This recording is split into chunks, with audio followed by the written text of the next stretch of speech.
हाय friends, अस्सलाम वालेकुम and welcome back to my channel. तो फ्रेंड्स, छोला भटूरा किससे नहीं पसंद होता है, सबको ये बहुत ज़्यादा पसंद आता है। इसलिए मैं आज शेयर करने वाली हूँ रेस्टोरेंट स्टाइल छोले भटूरे की रेसिपी। जिसका छोला तो बहुत ही मज़ेदार होगा और साथ में जो इसका भटूरा बनेगा वो बिल्कुल ही फुले फुले से होंगे। आपका हर एक एक भटूरा आपका इसी तरीके से फुला फुला सा बनेगा। और अगर इन छोले भटूरे के साथ हमें साथ में प्याज, मिर्ची, अचार और चटनी मिल जाए तो वाह, इनके क्या कहने। ये तो मेरी बेटी को बहुत ज़्यादा पसंद है, तो वो मुझसे बराबर से बनवाती रहती है। तो चलिए, अगर आपको भी मेरी रेसिपी अच्छी लगेगी तो प्लीज़ मेरे चैनल को सब्सक्राइब करिएगा, लाइक और कमेंट करना मत भूलिएगा। तो चलिए हम झटपट से अपनी रेसिपी को शुरू कर लेते हैं। चलिए झटपट से हम अपनी रेसिपी को शुरू कर लेते हैं। इसे बनाने के लिए मैंने यहाँ पर एक बड़ा सा बाउल ले लिया, उसमें ऐड कर दिया है 1 कप सूजी को। सूजी को ऐड करने के बाद अब उसमें हम ऐड करेंगे 1 कप दही को। तो दही आप कोई सी भी ले सकती हो। इसमें साथ में हम उसमें ऐड करेंगे 1 चम्मच शक्कर को और 1 चम्मच नमक को। तो शक्कर डालने से क्या होता है कि इसका जो टेस्ट होता है ना वो इनहेंस हो जाता है। अब इसे हम अच्छी तरीके से मिक्स करेंगे ताकि जो हमारी सूजी है वो अच्छे से फूल जाए। जितना हमारी सूजी फूल जाएगी तो जो हमारे भटूरे बनेंगे ना उसमें बहुत ही अच्छी सी जाली बनकर आएगी, बहुत ही अच्छे वो फुगे फुगे से बनेंगे। तो 3 से 4 मिनट हमें इसे इस तरीके से मिक्स करना है ताकि जो हमारी सूजी है वो अच्छे से फूल जाए। तो आप देख रहे हैं हमारी जो सूजी है वो अच्छे से फूल गई है। 3 से 4 मिनट हो चुके हैं और जो हमारी सूजी है वो बहुत ही अच्छी तरीके से फूल गई है। तब उसमें हम ऐड करेंगे 2 कप मैदे को। 2 कप मैदा ऐड करने के बाद उसमें हम ऐड कर देंगे 1 छोटा चम्मच बेकिंग सोडा। तो याद रखिएगा कि आप बेकिंग सोडा को लीजिए, बेकिंग पाउडर मत लीजिएगा, क्योंकि जो सोडा है ना वो दही के साथ बहुत ही अच्छा फर्मेंट हो जाती है। अब इसके बाद हम गुनगुना पानी ले लेंगे और इसका एक अच्छा सा डो लगाएंगे। तो थोड़ा सा पानी डालकर इसका हम अच्छे से डो लगा लेंगे। तो यहाँ पर आप देखिए हमारा डो लग चुका है। तो अब इसको हम क्या करेंगे, ढककर 1 से 2 घंटे के लिए रख देंगे। मिनिमम आप इसे 1 घंटे तक के लिए ज़रूर से ज़रूर रखिएगा, और टाइमर तो इसको आप और भी देर रख सकते हो। तो चलिए अपने मज़ेदार छोले को बना लेते हैं। छोला बनाने के लिए मैंने यहाँ पर ले लिया है 1 किलो काबुली चना, जिसे कि मैंने 6 से 7 घंटा पहले भिगो दिया था। आप अगर रात में भिगो देंगे तो और भी अच्छी बात है। अगर रात में नहीं भिगोते हैं तो 6 से 7 घंटा से भिगो कर रख दीजिए, ठीक है। जैसे मैंने धो के अच्छे से साफ़ कर लिया था, उसके बाद मैंने इसे भिगो दिया था। अब इसे हम साइड में रख लेंगे और अपने छोले को एकदम रेस्टोरेंट स्टाइल का कलर देने के लिए हमने यहाँ पर यूज़ किया। मैंने यहाँ पर एक कपड़ा ले लिया है। अब उसमें मैं ऐड करूँगी 2 चम्मच चाय की पत्ती। तो इस चाय की पत्ती से क्या होता है कि जिसका कलर है ना एकदम से रेस्टोरेंट स्टाइल का आता है, बहुत ही अच्छा इसमें कलर और फ्लेवर आता है। तो बस इसका मैंने एक तरीके से पोटली बना दिया है, कपड़े में डालकर सब मैं साइड में रख लूँगी। और चलिए हमने यहाँ पर ले लिया है एक कुकर में मैं ऐड कर दूँगी अपने सभी छोले को ऐड करने के बाद अब उसमें हम ऐड कर देंगे 1 बड़ा दालचीनी का टुकड़ा, और साथ में हम इसमें ऐड कर देंगे 2 बड़ी इलायची। तो इलायची का फ्लेवर इसमें बहुत ही अच्छा आता है। और साथ में ऐड कर देंगे हम नमक। तो फ्रेंड्स, नमक आप अपने टेस्ट के अकॉर्डिंग ले सकते हैं। साथ में जो हमने अभी पोटली बनाया था उसे भी हम इसमें ऐड कर देंगे और इसमें हम अब डाल देंगे पानी। तो पानी कभी भी आप है ना हमारे छोले के ऊपर तक पानी रहे इतना पानी डालिएगा। और साथ में मैंने यहाँ पर ऐड किया हुआ है 2 आलू। तो आलू से क्या होता है कि इनकी कंसिस्टेंसी बहुत ही अच्छी आती है। तो यहाँ पर मैंने 2 आलू को ऐड कर दिया है। और पानी हमेशा आप देखिए छोले के ऊपर तक पानी आ जाना चाहिए। अब कुकर के लिड को हम लगा देंगे और इसके बाद इसका हम 3 से 4 सीटी आने देंगे ताकि जो हमारा छोला है वो गल जाए। बट इसको कभी भी ओवर कुक मत करना, ठीक है।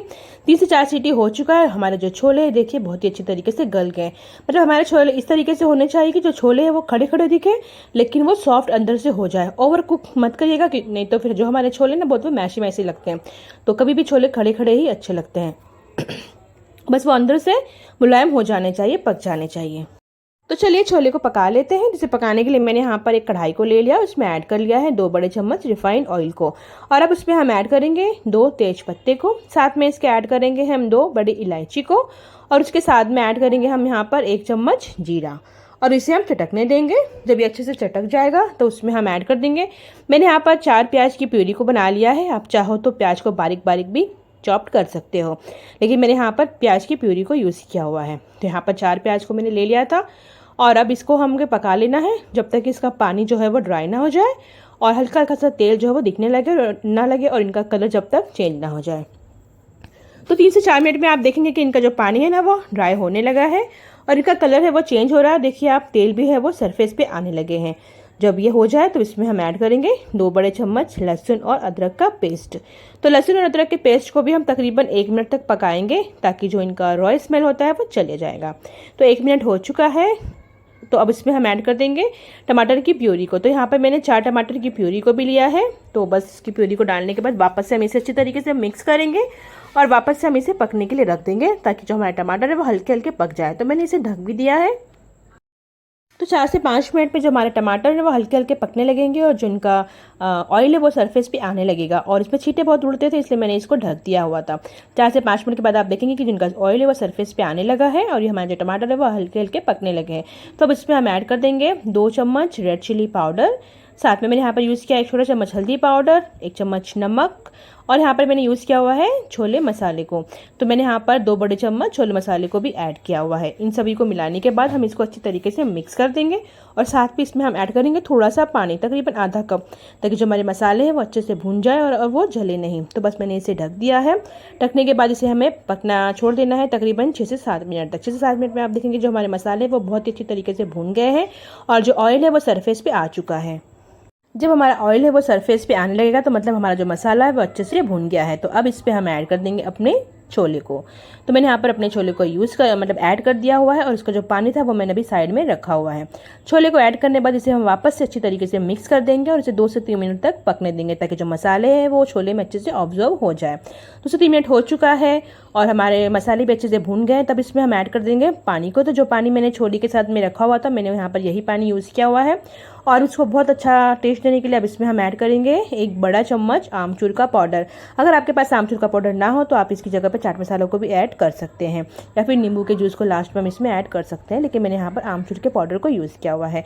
आमचूर के पाउडर को ऐड करने के बाद इसे हम वापस से पकने के लिए रख देंगे। 2 से 3 मिनट के बाद ये अच्छे से पक जाएंगे और इसमें बहुत ही अच्छी खुशबू लाने के लिए हम ऐड कर देंगे हरी धनिया को कट करके। तो छोले में पानी आप फ्रेंड्स अपनी ज़रूरत के हिसाब से लगा सकते हैं। आपको कैसा चाहिए, कैसी इसकी कंसिस्टेंसी चाहिए, गाढ़ा चाहिए या फिर पतला चाहिए। वैसे जो हमारा छोला होता है वो बहुत गाढ़ा नहीं अच्छा होता है, पतला ही थोड़ा अच्छा लगता है। तो आप पानी अपनी ज़रूरत के हिसाब से डाल दीजिए। जब भी आपको अगर एक्स्ट्रा पानी डालना हो तो आप इसको गर्म पानी ही डालिएगा। गर्म पानी करके इसके डालने से ना इसका जो टेस्ट होता है वो वैसे का वैसा बना रहता है, इसके टेस्ट में कोई भी फ़र्क नहीं आता है। तो यहाँ पर हमारा जो छोला है वो बनके तैयार हो चुका है। तो बस इसे अब हम आखिरी टच देंगे। तो पहले मैंने इसे एक बॉल में निकाल दिया है। ये बहुत ही खुशबूदार और बहुत ही मज़ेदार बनके तैयार हुआ था फ्रेंड्स। तो चलिए इसे आखिरी टच देने के लिए मैंने यहाँ पर फ्राई पैन ले लिया। उसमें मैंने यूज़ किया है 2 चम्मच घी। अब उसमें मैंने ऐड किया हुआ है थोड़ा सा अदरक, 4 से 5 हरी मिर्च को इस तरीके से कट करके, साथ में ऐड किया हुआ है मैंने यहाँ पर 2 से 3 लहसुन की कलियों को।